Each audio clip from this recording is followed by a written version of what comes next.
In high school, I was really good friends with Eric and Mick. They took me to a concert up here at the King's Place, which is about 2 miles away from my house. And at the time, I was just a regular heathen kid, didn't know any better. Wasn't a bad kid. It was a Christian rock band called Bride, and I didn't know any of the songs. I couldn't understand a word the guy was saying. And it was just loud guitars and drums, which I was used to, but it was just different because it was a different atmosphere. And the guy gave an altar call, which I didn't know what that was at the time. And I don't remember a word that he said. I think his name was Dale Thompson. Sounds familiar. All I knew was I just had to go up front, so I did. Eric and Mick took me up there, and I gave my heart to the Lord that night. And that was November of '92. Several months later, February of '93, I remember starting to play some music with Eric and Mick. Eric almost played guitar at the time, and he gave that up to sing. And Mick sort of played the bass, and we got together with a kid in the youth group that Eric knew named George Cordell. Really, the day that I would say Zao formed is, it was probably in March or April of '93, and we were meeting at Jesse Smith's house because his dad had a 4-track recorder where 1 track didn't work, so it was a 3-track recorder. And we were going to record 3 or 4 songs with George as a demo, and George didn't show up. I went to this youth group. I was dating this girl or whatever. She invited me to go, and started getting involved with that. And every Thursday night we would have like a Bible study, and then they had this little like jam room in their basement, and I just started playing drums. And actually this same week I had rededicated my life to Christ or whatever. I bought my first drum set and just started playing. I could kind of just play. Jesse, talked to us and said that he could learn the songs and sit in and play them. So we showed him the songs in about 45 minutes, and he sat down and recorded them. And I would say that's the day that Zao officially started. I remember, doing it every Thursday for a month or so, and it being like just really looking forward to it. Like, it started to overpower how cool the Bible study was, and we were just like, whoa, this is awesome, like we're totally like making weird music. And I was shocked personally that I could even do the stuff I was doing with the drums, because I didn't play, and I was just like weird. Like, Mick hadn't really played bass very long, and Eric just screamed, but it was kind of like his little idea to be like, yeah, let's start a band, and just getting really involved with the church again and stuff. Obviously I wasn't listening to secular music because we all know that'll send you to hell. And so I was really into like the Crucified, but we were like, yeah, let's start like a hardcore thrash thing, and we just kept doing it, and then we started practicing outside. That was definitely like the incarnation of it, and then Eric came up with the name Zao, and that was that. When he decided to name the band Zao, I was just kind of like, I don't know, it was really cool because it was like this innocent kind of thing. Like, I really wasn't thinking about what was cool and what was going to sound cool and who was going to think it was cool, because we were just so all about our relationship with the Lord, and that was what was definitely coming first. This was just like a band. It was like something that was being incarnated. It wasn't like we didn't set out to start a band. It just kind of happened.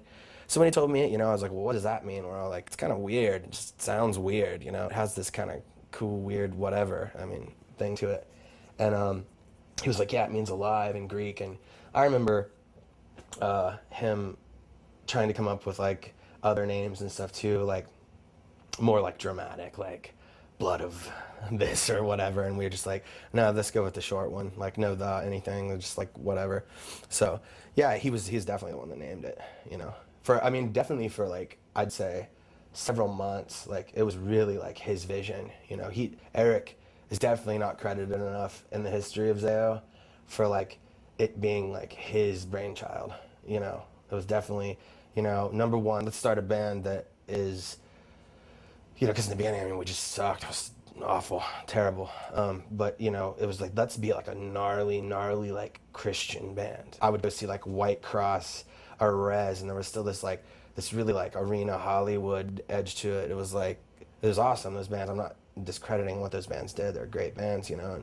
And, especially, you know, bands like Deliverance and The Crucified, or really like Tourniquet, you know, like doing really extreme things. This was a big thing like in my heart when me and Eric really kind of started communicating and telling Roy and Mick, you know what, I was like, you know, it really bothers me how White Cross is the Christian Rat or Cinderella, and it bothers me how this is bad Master of Puppets, you know, or this and that. And I was like, let's try, you know, obviously it was a painful process, but let's like try to do something completely original, you know? I remember the first time I heard Unbroken, and it changed my life, like forever. And then bands like A Mean Season.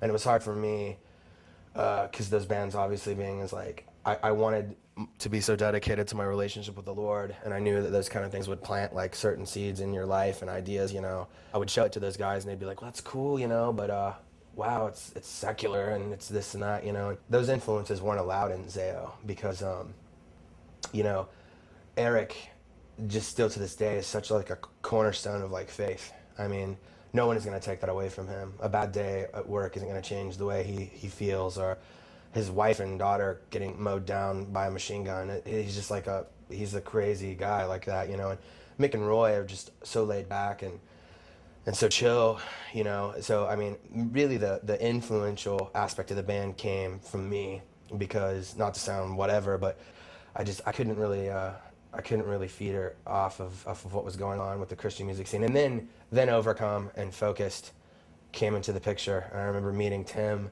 from Focused for the first time and just being like, holy, like these guys like they really don't give a damn. Like they're totally in love with the Lord and the idea of just being a real Christian, from the ministry aspect of it and the musical aspect of it. I mean, things have moved forward, you know, you listen to those records now, but I think for the kids that were involved at that time, it was like something crazy. You know, then came Strong Arm, you know, and all the bands even in between, you know, Intermeans, Overcome, like we all had this like thing. It was just different, you know, it was like just a different thing. After, you know, playing and stuff for a while, like we started, you know, wanting to play out or whatever. So we did this little demo, took some pictures in my parents' backyard and recorded this little demo with this guy in Huntington.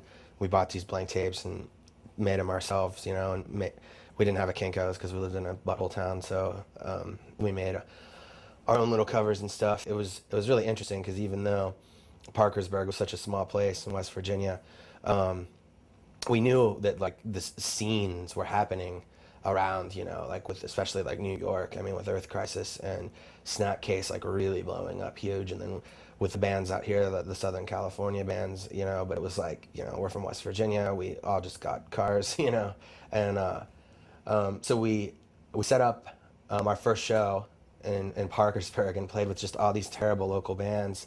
And I remember it being like, it was like everybody wanted to make fun of us, but they were like, whoa. Like, I mean, we sucked so bad, like miserably, just garbage.